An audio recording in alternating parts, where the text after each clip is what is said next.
Today we got some super early, like 6 months early, Marvel superhero spoilers, and some of these designs are super absurd, which means we should probably break them down.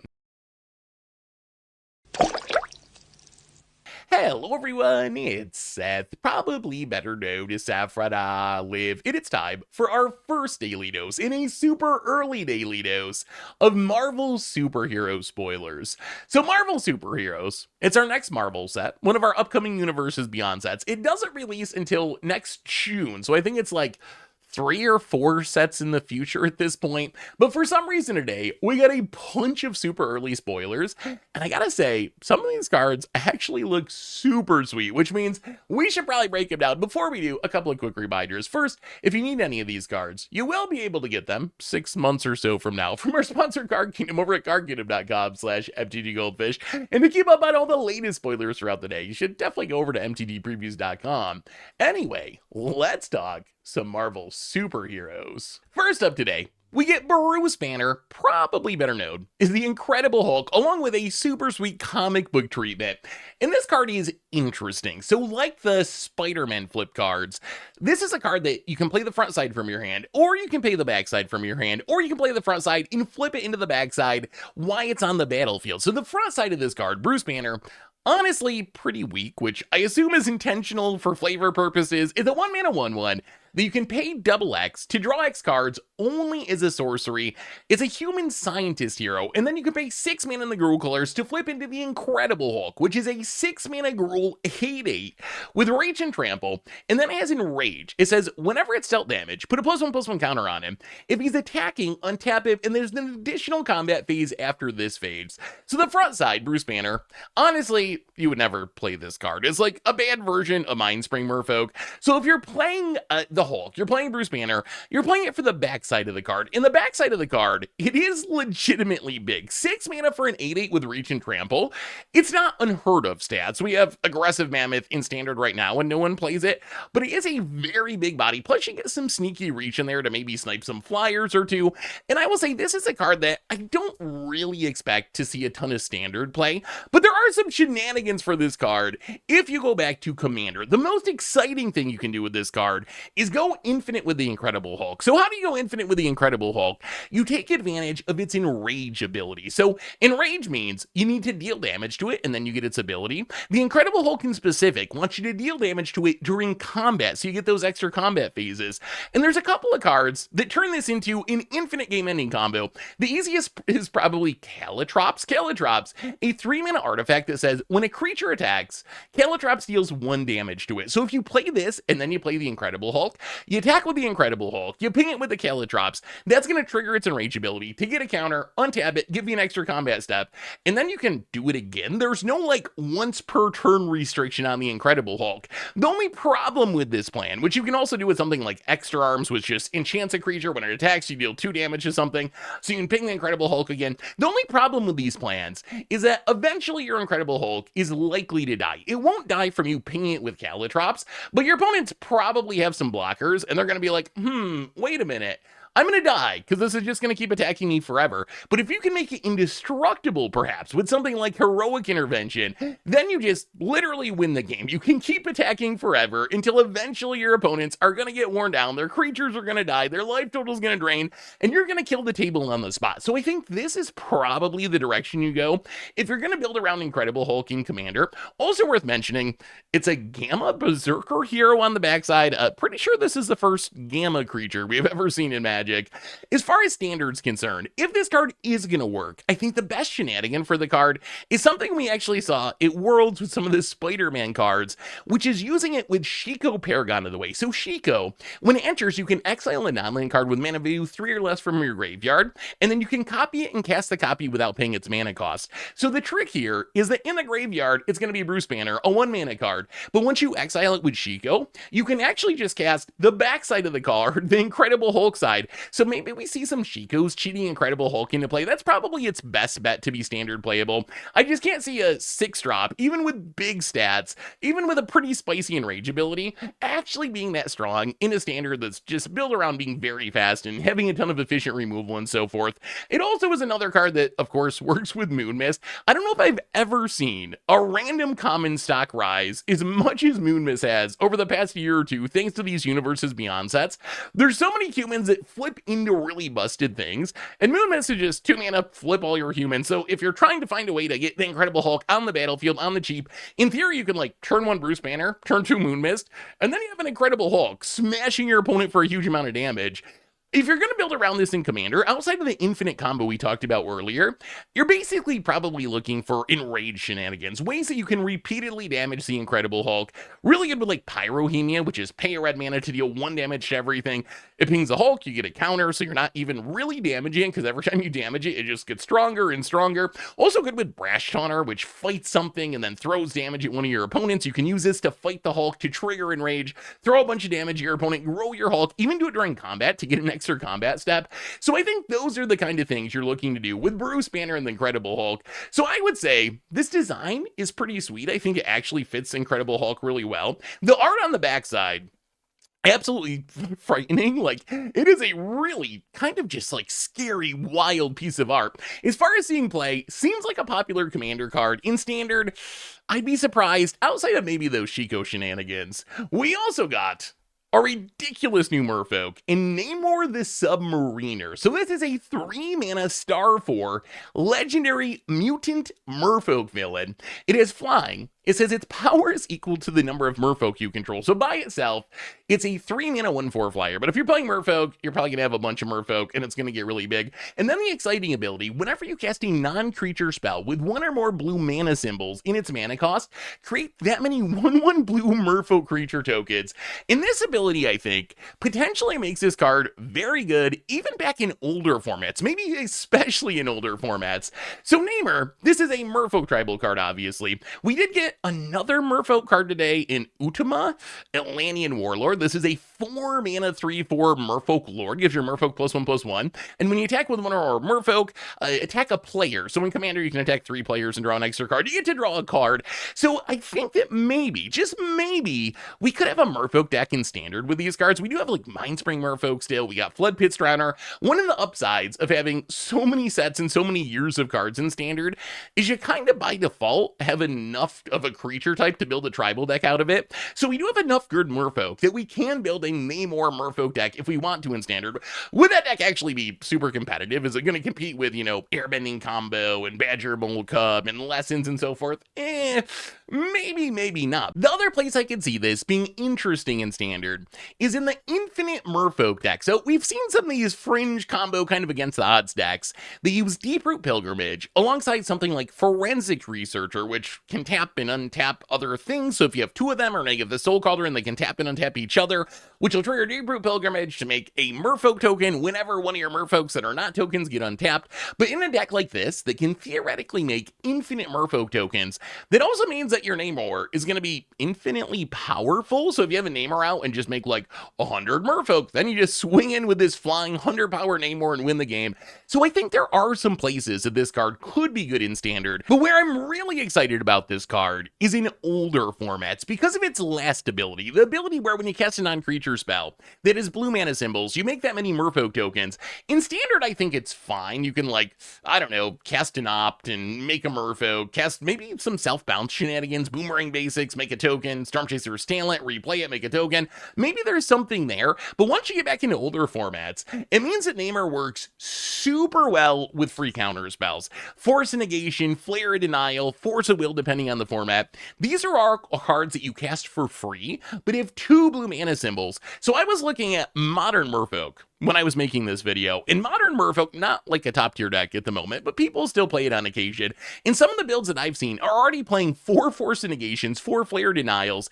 If you cast one of these with a Namor out, you get 2 Merfolk tokens for free. And you might think, well, 2 1/1s, that's not that great, right? But they also grow Namor's power, which is good. And we're playing Merfolk, which means our deck is probably going to be filled with Lord of Atlantis and other lords that are going to make those 1/1s, 2/2s, 3/3s, 4/4s, and into real threats. So I'm actually very excited to see if Namor can bring back some sort of Merfolk deck in a format like Modern, in a format like Legacy. Also, we have these pieces in Timeless. Maybe we can do Timeless Merfolk with Force Negation and Flare Denial. So I think that's actually a super powerful ability. In Commander, I think that Namor might be the new most exciting mono blue Merfolk commander. I think before you had Sevulin, you have Emperor Mahali II, but I think that Namor might just be better and more exciting of those cards. You just play a bunch of Merfolk, cast a bunch of spells, make a ton of Merfolk, kill your opponent Voltron style. And one of the cool things about this card is I think you could almost build a non-Merfolk version of this card. I could imagine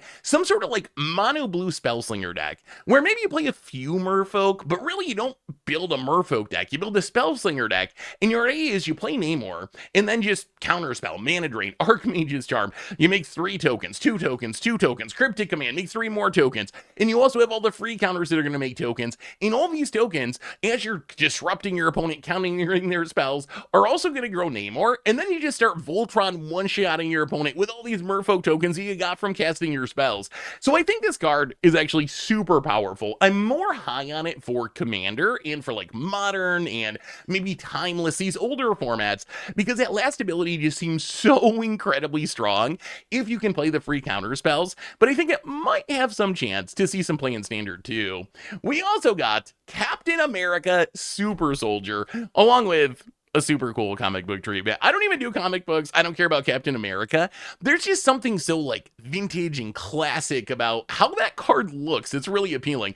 But Captain America Super Soldier, it's a 3-mana 3/2 legendary human soldier hero. It is first strike. It says it enters with a shield counter, so if it would be dealt damage or destroyed, you remove the shield counter instead, and then as long as it has the shield counter, you and heroes you control have hexproof. So Captain America Super Soldier, this card is interesting. On one hand, I could see it being good, like giving yourself hexproof is nice. The shield counter means it kind of survives the first removal spell. We've seen that be good with Sanctuary Warden, Titan of Industry is sometimes relevant. In older formats, giving yourself hexproof can fizzle like Storm style combo kills, which is pretty relevant.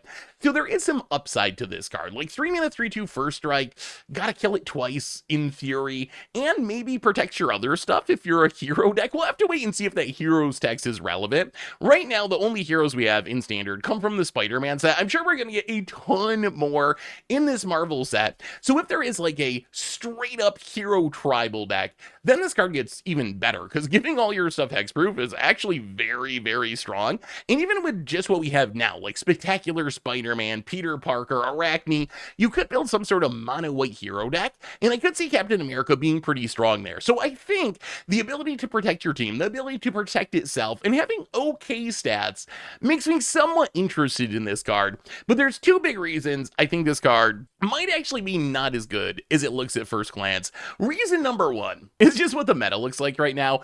And it's really hard to evaluate this card in the context of the meta because this set isn't releasing until June. We're going to have several set releases. We're going to have a big round of bannings, theoretically, one of our yearly banning updates before we get this set. So I'm judging this based on where the meta is currently, but there's a very realistic chance that this is very different by the time we get to June and this card actually releases. But all this to say, the shield counter, it lines up really poorly with bounce removal. So if we're still in the lesson meta, where everyone's playing boomerang basics, you just keep bouncing the Captain America back to your opponent's hand. And 3-mana for a 3/2 with no ETB trigger is not an exciting card to have to keep replaying if your opponent's bouncing it with Flood Maws in boomerang basics. So that's concern number 1. Concern number 2, this one is more of a long-term concern, which is just power creep. So when I first read Captain America, I was like, 3-mana 3/2 first strike, that's actually kind of a reasonable stat line. I can get behind that. But then the more I thought about it, one of the things that's happened in Magic recently is because of power creep, we get a lot of 3-mana 2/4s running around. If you think about Standard, we got Cosmic Grand Zenith, we got Fire Lord Zuko, we got Joshua, we got Preacher of the Schism, we got Sentinels of the Nameless City, all these 3-mana 4 toughness creatures that see a reasonable amount of play or could see play in the future. And it turns out that a 3/2 just lines up super poorly with these cards. if your 3-drop is Captain America and my 3-drop is Preacher of the Schism, you can never attack me because of the Preacher of Schism. You can't even block the Preacher of the Schism because Captain America is just going to die. So it might be that the 3-2 stats are just not really good enough anymore. So I think this might be a wait and see card. I think if there's like a heroes deck, this goes way up in value. If giving yourself hexproof is actually relevant in the meta, it goes way up in value. But just as a standalone card, I think its stats and the fact that it lines up poorly with bounce removal might kind of keep it out of the format. In Commander, I mean, I guess you play it in a hero deck, maybe Falco Spara because you have the counter shenanigans going on. Play it with original Captain America from the Secret Lair drops, maybe for flavor reasons. But I think this card is kind of more just okay. But again, we're talking about this card so far in the future. Things might change by the time this set actually releases because the meta might be a little bit different. We also got a new mythic saga in the Coming of Galactus. So this is a 5-mana Golgari saga. Lore counter number 1, you destroy target non-land permanent. Lore counters 2 and 3. Each opponent loses 2 life. Lore counter number 4, the big one. Create Galactus, a legendary 16/16 black elder alien creature token with flying, trample, and when it attacks, destroy target land. Nice to see more land destruction coming in standard. Wizards, they did not print any land destruction for so long. And even though this is not especially competitive land destruction, it is nice to see cards that can blow up lands coming back to standard. Maybe we get back to Stone Rain one day, Wizards. I'm just saying. Maybe we keep heading that direction. The Coming of Galactus. This card, it reminds me a little bit of Binding the Old Gods. If you think about what you get out of this card, it's essentially 5 mana, blow up any non-land permanent. Very much like Binding the Old Gods, except for 1 mana more. The second 2 lore counters, I guess it's kind of like Deathrite Shaman's Drain twice, which is fine. The biggest issue is it really slows the card down. If you just play this fairly on turn 5, it means turn 5 you blow something up. Turn 6 and 7, you drain your opponent for 2. Turn 8, you finally get the 16/16. And then turn 9, you can finally attack with the 16/16. And that just seems really slow for a format like Standard. I guess if you're doing, ramp shenanigans and you're playing Llanowar Elves and Badger Mole Cubs, you can get this down like on turn 3, and that speeds things up quite a bit. So we'll have to wait and see. It would probably be some sort of ramp style card. It is funny that Galactus, who apparently eats planets, according to what Twitch chat told me. I don't know anything about Marvel, but apparently eats planets, which makes sense with its land destruction ability.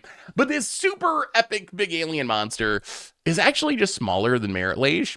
Turns out, Merit Lage, bigger and better than Galactus, which is kind of funny to me. The creature that you make, the 16/16 Black Elder Alien token with flying and trample, and when it attacks you blow up a land, I'm actually a little skeptical of this. It reminds me a bit of Legend of Yang Chen. That might be another comparison for Standard, where you get this 5-mana saga that gives you removal, then it does something else for a while, and eventually flips into a creature. And one thing I've seen with Legend of Yang Chen, because I've been messing around with sagas in Standard a bit, is the backside is often gonna die. And that's the problem I see with the Coming of Galactus, is there's really no protection for that token. It's very slow, and by the time you get it, there's no reason your opponent can't just boomerang basics, since it's a token, it's gone forever, into the Floodmaw. It doesn't have any indestructibility or anything, so shoot the sheriff, get lost, kill it. I almost wish that they made this more like Dark Depths, where the token that you make had some, give it some ward, give it some indestructible, give it something. As it is, it's hard for me to see how people are going to play this in 60 card formats. It's a cool design. I like the design. I love Binding the Old Gods, but I imagine that you just do all this work and then eventually you make this 16/16 and then your opponent just bounces it or kills it, and you kind of did all that work for nothing. So that's the part that makes me a little skeptical. I kind of feel like the token needed some form of protection. Where we probably will see this card, though, is definitely in Saga Commander decks. If you're playing a Saga Commander deck, this card's kind of legit. Like, you can blow up anything on the battlefield that's not a land. That's already a very powerful effect. And then if you're playing like Narki, Anathea, Tom Bombadil, if you're playing some sort of Doctor's Companion Barbara Wright deck, you can get to the token right away with Barbara Wright, with read ahead. There are some shenanigans here. So I think this is a good Saga card. I'm just not sure if it's a very good Standard card, but it is a super cool design. Next up, we get Doctor Doom and a few villain cards to go with Doctor Doom. So Doctor Doom, a 6-mana 3/3 legendary human scientist villain. When it enters, you make 2 3/3 colorless robot villain artifact creature tokens named Doombot, and as long as you control an artifact creature, like one of the tokens, or a plan, it is indestructible, and at the beginning of your end step, you draw a card and lose 1 life. So Dr. Doom, kind of grave tiny a little bit. We'll talk more about Dr. Doom in a minute. The other 2 villain cards, you're probably wondering, what is a plan? And it seems that plans are enchantments that do something and then eventually run out of that something and you sack it and get another ability. So we got Doom Reign Supreme, a 2-mana plan enchantment. It says when a villain you control enters, each opponent loses a life, you gain a life, put a plan counter on this enchantment, and then when the 5th plan counter is put on it, you sack it. When you do, target opponent exiles the top 5 cards of their library, and you can cast 2 spells from among those cards without paying their mana cost. The last ability is kind of wild, a little bit hit or miss depending on the matchup. If you're up against a burn deck or something, you might just get a couple of bird spells, but I can imagine in Commander in specific, you can hit some big bombs from your opponent's deck to play for free, and digging 5 cards deep is actually a lot of cards to see. And then Thunderbolt's Conspiracy. This is another villain's card, a 4-mana enchantment with flash. It says when a villain you control dies, return it to the battlefield under its owner's control with a finality counter on it. That creature is a hero in addition to its other types. So, as everyone is going to point out, you can play Solemnity to get rid of the finality counter. I'm not sure I've ever seen anyone actually do that, but I think the last 2 cards, they're the easiest here, right? Doom Reign Supreme, Thunderbolt Conspiracy. These are cards that need a villain deck to be good. And right now, the only villains we have in a format like Standard are from the Spider-Man set. We're going to get more in this Marvel set. So I'm basically in wait-and-see mode on these cards. Doom Reign Supreme really wants a bunch of cheap villains. Thunderbolt's Conspiracy doesn't care as much about cheap villains, but really might be a little bit clunky and situational. I could see worlds where Thunderbolt Conspiracy is busted. Like, if you get a bunch of villains and your opponent goes to Wrath and you flash this in and all your villains die and come back into play, it probably wins you the game. But if you don't have a bunch of things on the board, it's kind of a dead card that doesn't really do much of anything. So both of those cards are basically, let's see if villains are a thing. If villains are a thing, I think Doom Reign Supreme could definitely be good. In Thunderbolt's Conspiracy, I think could at least be like a sideboard option to fight against control decks or whatever. But really, we just got to wait and see if there's enough cheap villains to make these work. If we're just stuck playing the Spider-Man villains mostly, I don't think we have enough to make a real standard deck. Same thing for Commander. If you're playing villains, these cards are great. If you're not playing villains, you never play those cards. So what about Dr. Doom? Dr. Doom, the first thing I thought of is, it's basically like a Grave Titan. In some ways, a worse Grave Titan, actually. A Grave Titan, printed 15 years ago now almost. 6 mana for a 6/6 that makes 2 2/2s, and it has Death Touch. So for 6 mana, you get a total of 10 power and toughness across 3 bodies. Dr. Doom, for 6 mana, you get 3 3/3, so 9 total power and toughness across 3 bodies. The upside you get with Dr. Doom is you get a Phyrexian Arena on your end step, so you can draw a card and lose a life, and as long as you have one of those tokens around, or maybe a plan, then Dr. Doom is indestructible, which is a nice upside, sort of. Like, it's a situational upside. If your opponent's just playing Destroy Removal, it's a huge upside. It just locks down the board forever. Your opponent can't attack into it, they can't kill it. On the other hand, if they have Exile Removal or whatever, then it doesn't really do much of anything. So Dr. Doom, I don't think his card's busted, but I could see uses for this in Standard. We just had Worlds in Standard, and there was this, like, Golgaria Bororoid deck that did pretty well, and it was actually playing, like, a copy of Ko the Face Stealer, so it was already going up to 6 mana. So in a Badger Molekup Llanowar Elf deck, getting up to 6 mana really isn't a big deal, and I could see Dr. Doom actually working oddly well in that shell. It makes a whole bunch of bodies, so a lot of things for a Bororoid to put counters on. It draws you cards, which is a nice little backup plan. If things go wrong, at least you're generating card advantage. So maybe we see this as like a one-of in a Golgaria Bororoid style deck. It also is kind of hilarious with Sib-Sig Ceremony. We just played Sib-Sig Ceremony, and making this cost 2 less and getting it down for just 4 mana, it curves perfectly. Turn 3 Sib-Sig, turn 4 Dr. Doom, and then what ends up happening is Dr. Doom enters, we get the 2 3/3 tokens, Dr. Doom gets blown up by the Sib-Sig Ceremony, but we get a 2/2 zombie to replace it, but we don't actually even lose the Dr. Doom, right? Because it's going to be indestructible. So the destroy effect from Sib-Sig Ceremony doesn't actually happen, but we will still get the 2/2 zombie. So if we go turn 3 Sib-Sig, turn 4 Dr. Doom, we end up with 4 creatures from the Doctor Doom, and 11 total power and toughness, which is absolutely wild game ending on turn 4. So we'll have to wait and see. Maybe we have a competitive Civ 6 Ceremony deck thanks to Doctor Doom now. Also, Thunderbolt's Conspiracy works pretty well with Civ 6 Ceremony. If you get them both down, you can play your villains. Sure, they get blown up by Civ Sig and you get a zombie, but then they're just going to come back into play anyway. And Civ 6 Ceremony only cares about the creatures that you cast, so you get to keep the ones that come back with Thunderbolt Conspiracy. So I could see a pretty spicy Civ 6 Ceremony with some of these new villain cards.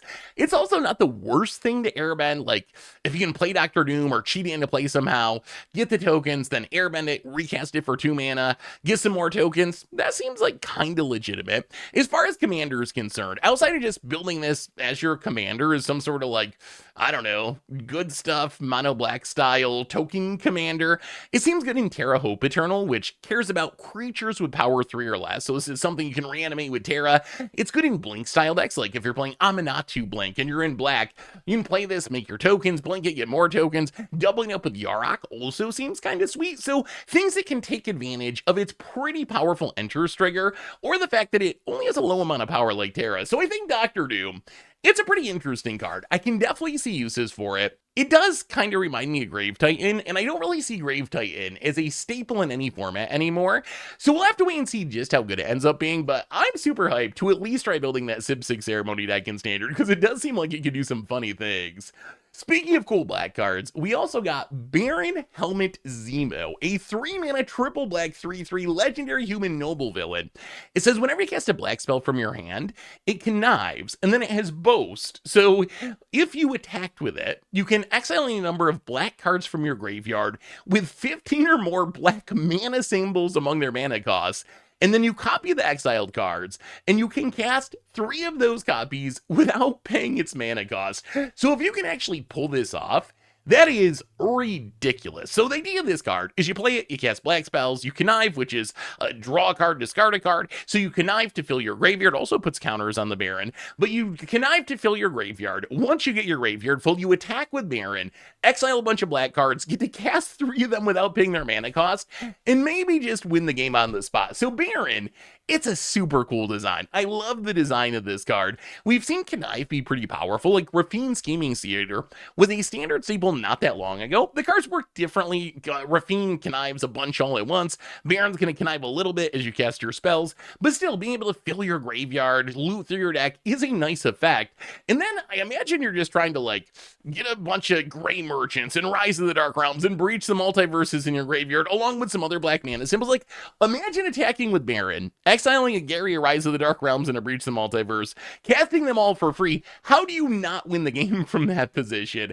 I think the challenge for this card in Standard, one of the big ones, is it's got 3 black mana symbols, so it pretty much has to be a mono black card, but we have some really good mono black 3-drops in Preacher of the Schism, Raven Eagle, and these are cards that just generate more value quicker. Like Baron, if you get to the boast ability and are able to cast 3 things for free, it is more value than anything else these other cards do. But Preacher of the Schism gives you that incremental value of drawing each turn. Raven Eagle kind of does the same thing, where it's exiling graveyards, making these clue tokens every turn. So it's going to be interesting to see if Baron can beat out something like Preacher. I think I would probably play like a copy of Baron, at least test out a copy of Baron in Standard mono black, but I'm not sure I'd play the full 4 copies of it. It also could be good in some sort of Reanimator deck where conniving can let you fill your graveyard, which we're already doing for Baron's ability, but to speed things up, maybe we just loot away a Velgavoth and then zombify it, or loot away a big graveyard and Foggy Swamp Visions it all into play. So I could see it being good there as well. Where I'm most excited for this card is it seems great in Mono Black Devotion. In Mono Black Devotion, when it comes back to like Pioneer and Historic, those kind of formats, one of my favorite decks to play. I love playing Mono Black Devotion, and Baron seems built for it. I mean, it's got 3 pips, so it charges up Nykthos really well, and then Mono Black Devotion kind of just incidentally has good cards in their deck to flash back if we get to that point, like Gray Merchant, casting a couple of those, you probably just win the game if you can cast them for free. Plus, Mono Black Devotion can use the card filtering. You really want to dig to find the Nykthos because it's so explosive, but then you really don't want multiple Nykthoses all the time because they're legendary. So I feel like the conniving would be very beneficial in Mono Black Devotion there as well. So I think this card probably great in Mono Black Devotion. In Commander, I would consider playing this in the 99 of a lot of mono black decks, I feel like just the repeatable conniving is really good. And then that last ability, it is kind of scary. I don't think you're going to pull it off that much because once your opponents see your graveyard getting full, they're going to be like, all right, we got to kill this Baron because it's going to pop off and probably win the game. But if you're playing like Carrick, a Serac, it works really well with because a Serac you can keep casting thanks to its bounce back to your hand ability, even just like Shieldred. I think Baron's in the conversation is just a generic good stuff card in mono black. If you build around this card, I guess you just kind of like go to town with the black mana symbols. Like if you can play stuff like Zadrak Umbral God and Phyrexian Obliterator, they have all these black pips. You really don't need to get that many cards in your graveyard to turn on Baron's ability. And once you start flashing stuff back, this card should end the game in short order. So Baron, I think this card's super fun. It's a super cool design. I love the design on a lot of these cards, actually. We'll have to wait and see just how strong it is in Standard, but I feel like it's a fun build around at the very least. We also got a card that might be kind of broken. We'll have to wait and see. In Quicksliver Brash Blur, it's a 1-mana 1/1 with haste. You can power it up for 5 mana, put a +1/+1 counter on it, and a double strike counter on it, so it kind of ends up dealing 4 damage eventually. So what makes that scary? Well, it's its first ability, which we've never seen before on a creature, which is if it's in your opening hand, you may begin the game with it on the battlefield. And this card, if you've ever played Hearthstone, is kind of reminiscent to a card called Patches the Pirate. Patches the Pirate. It's this 1-mana 1/1 with charge, which is basically haste. And when you play a pirate, you get to put it into play for free from your deck. And this does not look like much. When you think of a 1-mana 1/1, you're like, oh, okay, sure. Like, you get Quicksilver for free and you hit me for 1. Like, yeah, sure, that's fine. You build a Raging Goblin. Good for you. A free Raging Goblin. You broke it. But Patches turned out to be incredibly broken in Hearthstone. And we've seen in the past that things that are broken in Hearthstone, like they did companions before we did, and then we did companions and they broke everything, tend to be very broken in Magic as well. So the cards don't work exactly the same. Like Patches, you want in your deck and then you play a pirate and get it for free. Quicksilver, you want in your hand. So I think it probably is worth Patches. But that was the first thing I thought of when I saw this card is this is kind of the Magic version of Patches the Pirate. In reality, it's a Raging Goblin, right? It's a Raging Goblin that also can start the game in play. And this would be a very, very scary card if it wasn't legendary. Being legendary does kind of work as a safety valve here, because if you have 4 Quicksilvers in your opening hand, sure, you can put them all into play, but you're just going to legend rule yourself and only get 1 anyway. So you're only going to ever have 1 on the battlefield, which does make it a little safer. But this card can just deal a lot of damage super fast. And the upgrading with power up to getting double strike is relevant. I've seen this on Burnout Bastronaut time and time again, where Burnout Bastronaut starts out looking kind of okay, like whatever, you chip in for some damage. But then once you get to max speed and it has double strike, then you can just die to like 1 attack from Bastronaut. So I think Quicksilver, the fact you can power it up and eventually give it double strike, does help keep it a little bit relevant in the late game. Like, this is on turn 1, free. You just get a free 1/1 Raging Goblin. And then on turn 6, you could theoretically play it, pay the 5 right away, hit for 4 damage with this hasty 2/2, which isn't broken, but at least it does a little something off the top in the late game. This card can be super explosive. I imagine playing this in something like the red Leyline deck in Standard, where you start with Quicksilver in play. Maybe you start with a Leyline in play. And then you can attack on turn 1, and you still have a mana available, so you can full bore or wild ride, double that up, and you can be hitting your opponent for like 7 damage if you have a Leyline out on turn 1. So I think that's the kind of home you're looking for with this card. I don't think it's going to be good enough for older formats, and I can't really see the reason that I would play this in Commander. It doesn't even really work as a Commander, because your Commander isn't in your opening hand, so you wouldn't get to start with it on the battlefield if it's your Commander. So I don't really see the appeal there, but I am very scared of this card. When I read it, I'm like, okay, this should be fine. It's not too big of a deal. But then one thing we know is that free value just always tends to be broken. So this could end up being a staple that is way scarier than people think. We also got the Sentry Golden Guardian, which is a card that you probably shouldn't play in Standard. It's a 4-mana 5/5 legendary human hero. It is flying, vigilance, and indestructible. That sounds kind of absurd, right? I mean, a 4-mana 5/5 flying, vigilance, indestructible?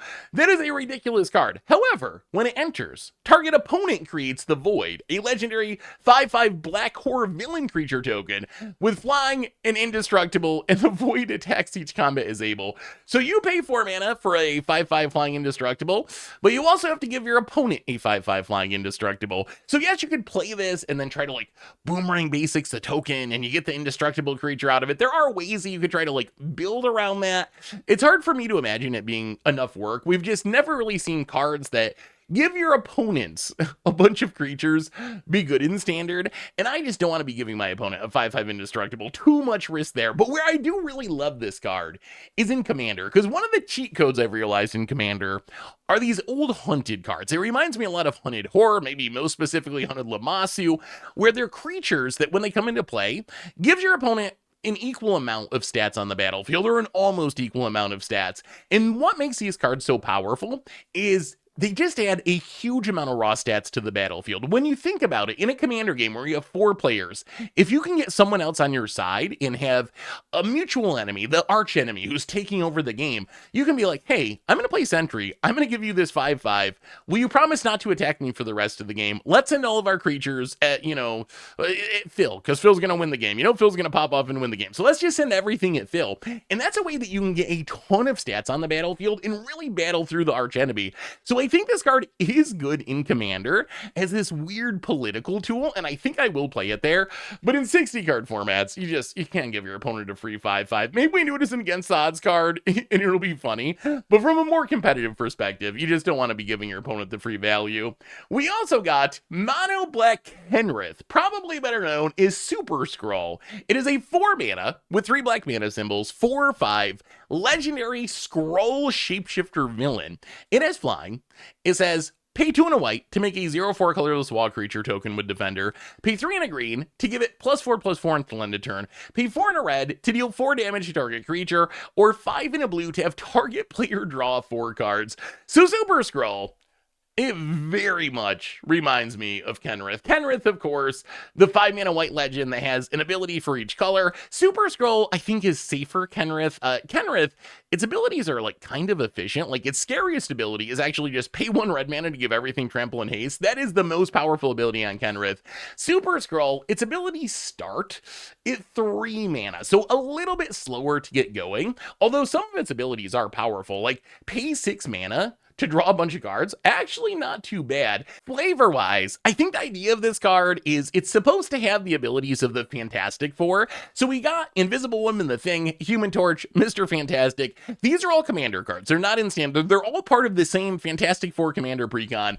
But it seems like Super-Skrull is supposed to have their abilities. Like Invisible Woman makes a wall token, and this makes a wall, because apparently the lore is it like is the villain of the Fantastic Four and it steals their abilities or something. I don't know Marvel stuff. But apparently it's a flavor home run, according to the people who actually know Marvel. If you actually think of the abilities of this card, they're fine. They're just mostly too expensive. Like 3 mana for a 0/4 wall is like 1 or 2 more than I want to pay.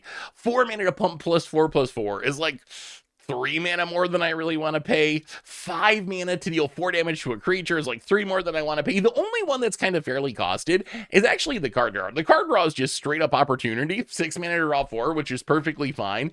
But I do think this card is probably just a bit too slow for standard. Although it would be a pretty funny card to get under Agatha's Soul Cauldron and just give all of your stuff with counters all these abilities. I'm sure you could do some ridiculous stuff there. And I think, I don't know, maybe you could play this somewhere in standard. The more I think about it, like 4 mana for a 4/5 flyer is fine stats. And maybe you just play this in like Demir or something as a 1-of. And you're like, okay, this is a way I can draw 4 cards in the late game when things go wrong. I get this pretty big flying body. And then maybe play like Starting Town in your mana base to give you all the other colors. And then you can, on occasion, like use it as removal, use it as a pump or something. I just worry that it's so much mana. It's hard for me to imagine with how fast and efficient standard is that you can pay this 4-drop and then pay like 4 more mana to pump it or 5 more mana for removal. It's just so much mana going into it. Where this card is going to be probably kind of insane is in Commander. It's another just 5-color value pile Commander, very similar to Kenrith, but as a black card, which is really just 5-color in Commander. But it gives you another I win the game if I make infinite mana card, which is part of the power of Kenrith. Like if you can make infinite mana, you can activate Kenrith's abilities an infinite number of times, which means you gain infinite life, you draw your entire deck, eventually you win the game. Super-Skrull Super-Skrull is even more direct. That last ability, target player draws 4 cards, that's not a May ability. So if you make infinite mana, you can just keep targeting your opponents with that ability until they draw all of their entire decks and lose to milling out. So it is a very strong infinite mana payoff commander, and you can just play it like kind of a value commander too if you want to. So Super-Skrull kind of feels like safe Kenrith to me, maybe fix Kenrith to some extent. We'll have to wait and see if we can do anything in standard. Worst case, cool commander card. We also got a card that, as someone who does not know Marvel, I honestly cannot believe that this is a real superhero. I feel like I'm being memed by everyone, and it's like April Fools, and no one told me. But apparently there's a superhero called Moon Girl and Devil Dinosaur, which is a 3-mana Simic 2/2 human dinosaur hero. And it says, whenever you draw your second card each turn, until end of turn, it gets base power and toughness of 6/6 and gains trample. And when an artifact you control enters, draw a card. This ability only triggers once each turn. So I still don't believe that this is a real superhero. I do think this might be a real Magic card, because the fact that when an artifact enters, you draw a card, and if you do that during your turn, it'll be your second card from the turn that'll make this into a 6/6. Makes it seem very easy to build a Simic deck where this is just regularly attacking as a 6/6 trampler. Like, imagine turn 1 you play a Llanowar Elf, turn 2 you get down Moon Girl, turn 3 maybe a Spyglass Siren, make a map token that's an artifact. All of a sudden Moon Girl draws you a card, turns into a 6/6, you smash your opponent for 6. Then the next turn maybe a Sentinels of the Nameless City, and do it again. Then you Tough Cookie and do it again. It seems very, very easy to build a deck where this is just a 6/6 trampling attacker pretty much every one of your turns, and that is super far above the curve, even in 2025. And the stuff it synergizes with, like Spyglass Siren, Sentinels in the Nameless City, these are good cards that you want to play in your deck anyway. So I think in some sort of Llanowar Elf deck, Moon Girl and Devil Dinosaur could actually be very legit in standard. The downside is, it does die to everything, and if anything's going to keep this in check, it's just going to be removal. So the fact that it dies to everything down to Firebending Lesson makes me think that maybe it'll be fine. Like, we just had a Worlds where Badger Molekup, one of the most obscene creatures that has been printed in a long time, was kept in check by the amount of cheap removal in the format. So I have to think that this 3-mana 2/2, even though its upside is super high, its ceiling is like win the game in pretty short order while also drawing you cards. Its floor is very low, which is the first time you go to draw your second card and turn it into a 6/6, your opponent just Firebend Lessons, and it's all over on the spot. So we'll have to wait and see if its fragility when it's not this massive 6/6 dinosaur is enough to make up for the fact that when it is a 6/6 dinosaur, it's so far above the curve. So I'm not really sure how this will shake out. It's one of those cards that, like I said, ceiling super high, floor relatively low. Is that good enough for standard in 2025? I guess we'll find out in like 6 months. We also got a new saga in World War Hulk, a 5-mana green saga. This has lore counter number 1. The next red or green creature spell you cast this turn may be cast without paying its mana cost. Lore counter number 2, put 3+1/+1 counters on a creature you control. Lore counter number 3, choose target creature you control until end of turn, you double its power, it gains trample. Those last 2 modes are fine. Like, you put a big thing into play, you make it even bigger, you trample it up and hit your opponent. They are powerful, but the exciting part of this card here is essentially this is 5 mana. You get to cast your next red or green creature spell this turn for free. It's kind of like Dramatic Entrance or Tooth and Nail, and this card can do some ridiculous things. I was trying to think about, like, what's the biggest, baddest thing you can put into play? In Standard, I think it's Progenitus. In Pioneer, it's probably World Spine Worm. And with the right draw, you can do this super quick. In Standard right now, turn 1 Llanowar Elves, turn 2 Badger Molekup, lets you turn 3 World War Hulk, put Progenitus into play. Yes, you can't target Progenitus with the counters or doubling its power because it has protection from everything. But if you have a 10/10 protection from everything on the battlefield on turn 3, you're probably going to win that game. I think there's a decent chance that the Progenitus will take it down. So this card seems like it could be part of a very, very explosive deck. We also have Galtus Stampede Tyrant, where you can put that into play and it'll dump the rest of your hand into play. So I think this card, whether or not it's good, we'll have to wait and see. It's worth pointing out that Dramatic Entrance was in Standard, I believe, with Progenitus like 15 years ago, and no one really played Dramatic Entrance, so that is kind of a vote against this card, but you do get all the rest of the saga modes as well, which does help. As I mentioned before, Pioneer, I can see just ramping into this and putting a World Spine Worm into play, hoping that it's going to be enough. In Commander, I really like the way they worded this. The way they worded this, that you can cast your next red or green creature spell without paying its mana cost, means that you can use this to play your Commander from the command zone, when other versions of this effect, like Dramatic Entrance and Tooth and Nail, since they specifically refer to creatures from your hand, don't actually work with Commanders. So you can just turbo ramp into this, drop a Tally from the command zone 2 mana early, or a Galta Stampede Tyrant 3 mana early, and I think that's a way to conceptualize the card. You're essentially paying 5 mana, and then you're going to put a big creature into play, so you're essentially ramping the difference between World War Hulk's cost and whatever creature you put into play's cost. So it's kind of like a weird ritual, essentially, with a lot of hoops that you got to jump through, have the right things in hand to actually make it work. But when you pull it off, this is a 5-drop that's making 3, 4, 5, 7 extra mana. Also worth mentioning that because it lets you cast the spell, it also works with Cascade. Like, you can use this to cast an Apex Devastator, which cascades 4 times. If you Tooth and Nailed Apex Devastator, wouldn't do anything. If you Dramatic Entrance it, you just have a 10/10, but this will actually let you get all the cascades out of it. So I really like the way they designed this card.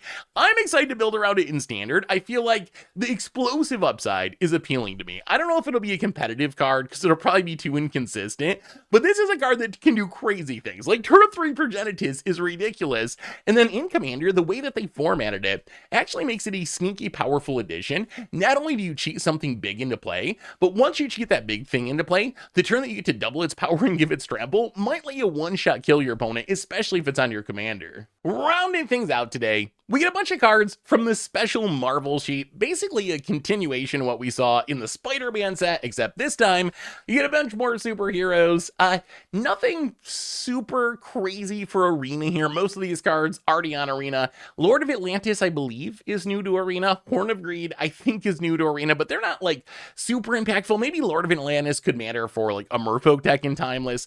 Otherwise, essentially a bunch of reprints with pretty sweet art. Also, the 2 on the Horn agreed.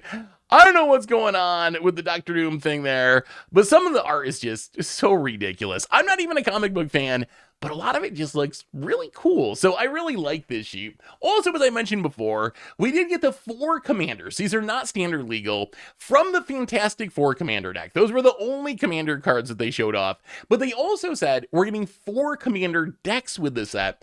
So I'm actually feeling pretty good about this set. When I went into this set, I was maybe a 3 out of 10 on my hype level, but now that I've seen these spoilers, and I know that they're going to have commander precons, which is something Spider-Man is missing. We know that we're going to have a bunch of different characters rather than just a million versions of the same character, which was something else Spider-Man was missing. I actually feel like this set is going to be way better than Spider-Man. If you're just someone who doesn't like Universes Beyond, that problem's not going to be solved. Like, that's still a Universes Beyond set. But I think a lot of the structural issues that we saw with Spider-Man are not going to carry over to this set, which is encouraging. And I gotta say, some of these designs actually look really sweet. So I think I started out like a 3 out of 10 on the hype scale. And now that I've seen the spoilers and got to talk about the cards, think about the cards a little bit, I might be up to like a 4.5 out of 10, a 5 out of 10, somewhere in that range. But I'm curious what you think. What do you think of these super early Marvel superhero spoilers? What's your hype level from the set now that you've seen it? Do you think it's gonna solve some of the Spider-Man issues? What's your favorite card? What are you gonna build with all these sweet new pieces of cardboard? Let me know in the comments, and I'll be back in 6 months, I guess, with some more Marvel superhero spoilers. So until then, actually, I'll be back January 5th for Lore and Eclipse. Lore and Eclipse coming up soon. But until then, have an amazing day. Have a great holiday season, and I will talk to you soon.